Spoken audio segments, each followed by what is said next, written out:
ভারত বাংলাদেশ সীমান্ত নিয়ে শুরু হয়েছে নতুন আলোচনা। পশ্চিমবঙ্গের মুখ্যমন্ত্রী ঘোষণা করেছেন বিএসএফকে কাঁটাতারের বেড়া নির্মাণের জন্য জমি দেওয়া হবে, আর এরপর থেকেই বাংলাদেশের মিডিয়ায় শুরু হয়েছে জোর রিঅ্যাকশন। আজকের ভিডিওতে দেখুন বাংলাদেশের সংবাদ মাধ্যম এই বিষয়টি নিয়ে কি বলছে। আমার প্রশ্ন হচ্ছে, এই শুভেন্দুরা চাইলেই কি এককভাবে এই ধরনের সিদ্ধান্ত নিতে পারে কিনা নিজেরা কাঁটাতার দেবার ব্যাপারে? তাদের সীমান্ত যদি তারা কাঁটাতার দেয়, আমি কি করবো? দেখ না, ভালো তো, আমি খুব খুশি। তারা যদি কাঁটাতার দিয়ে দেয় তাহলে আর আমাদের উপর অভিযোগ দিতে পারবে না যে আমাদের লোক গেছে, অমুক গেছে, তমুক গেছে, বলতে পারবে না। তারা কাঁটাতার দিয়ে দেখ না, পুরো কাঁটাতার কোনো দেয়াল বানাক না। ভারত তার জায়গায় কি করবে সেটা নিয়ে কেউ কিছু বলতে পারে না, সেটা আমাদের অভ্যন্তরীণ ব্যাপার।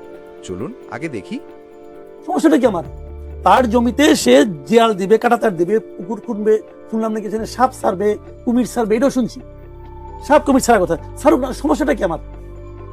আমার এলাকায় না আসলে হলো, আপনি এটা করেন, আপনি এটা করলে পরে যেটা বাংলাদেশের মানুষদের জন্য সাপ কুমিরেও হবে না, ওদের জন্য অন্য কিছু চিন্তা করতে হবে, না হলে বাংলাদেশিরা সাপ কুমিরকেও ছাড়বে না। চোরের দেশে পরিণত হয়েছে হবে। যেমন ধরেন, আমি একটা ঘটনা বলি আপনাকে।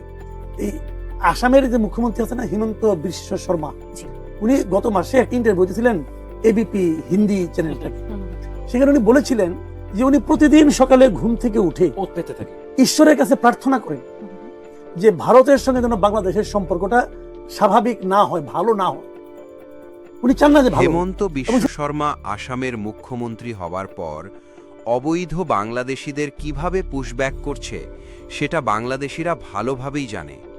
গরু পাচার থেকে শুরু করে কিভাবে বাংলাদেশি চোরদের নিয়ন্ত্রণ যেভাবে করছে, তাতে বাংলাদেশিরা সহ্য করতে পারছে না। আগে দেখি কি বলছে। এবং সেটা ব্যাখ্যা করেছেন যে ভালো হলে হয় কি, দুই দেশের সীমান্ত রক্ষীরা হ্যান্ডশেক ট্যান্ডশেক করে, আলাপ আলোচনা করে, হাসি ঠাট্টা করে, তখন আর পুশব্যাক করা যায় না। আর ভালো না থাকলে প্রতিদিন 10 জন 20 জন করে তারা ধাক্কায় আমাদের সীমান্তের মধ্যে ঢুকাই দেয়। এই কারণে উনি চান যে সম্পর্কই ভালো না হোক। তো এই হলো আমাদের সীমান্তবর্তী একটা রাজ্যের মুখ্যমন্ত্রীর মনোভাব, প্রকাশিত মনোভাব।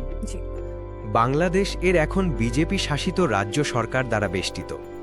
বাংলাদেশিরা এইবার আর অবৈধভাবে ভারতে ঢুকতে পারবে না, ভারতের ক্ষতি করতে পারবে না।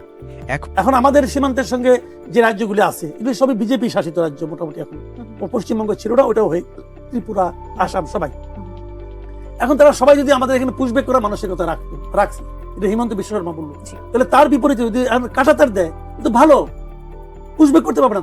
তারা যদি বলে কাঁটাতার দেবো কিন্তু সেখানে একটা উইন্ডো রাখবো পুশব্যাকের জন্য, সেটা আবার আরেক কথা, তখন আমরা এই উইন্ডোটা পাহারা দেবো। তো দেখলেন বাংলাদেশের মিডিয়ায় এই বিষয়টি নিয়ে কতটা আলোচনা চলছে। তবে ভারতের দৃষ্টিভঙ্গি থেকে দেখলে সীমান্ত নিরাপত্তা জোরদার করা এবং অবৈধ অনুপ্রবেশ ও চোরাচালান বন্ধ করাই মূল লক্ষ্য বলেই মনে করা হচ্ছে। অন্যদিকে বাংলাদেশের কিছু সংবাদ মাধ্যম এটাকে রাজনৈতিক ও কূটনৈতিক দিক থেকেও দেখছে। তবে বাস্তবে ভারত ও বাংলাদেশের সম্পর্ক শুধু সীমান্তের ওপর নির্ভর করে না। দুই দেশের মধ্যে বাণিজ্য, সংস্কৃতি এবং মানুষের যোগাযোগও অত্যন্ত গুরুত্বপূর্ণ। এখন দেখার বিষয়, এই সিদ্ধান্ত ভবিষ্যতে সীমান্ত পরিস্থিতিকে কতটা প্রভাবিত করে। এই বিষয়ে আপনাদের মত কি? কমেন্টে অবশ্যই জানান। ভিডিও ভালো লাগলে লাইক, শেয়ার এবং সাবস্ক্রাইব করতে ভুলবেন না।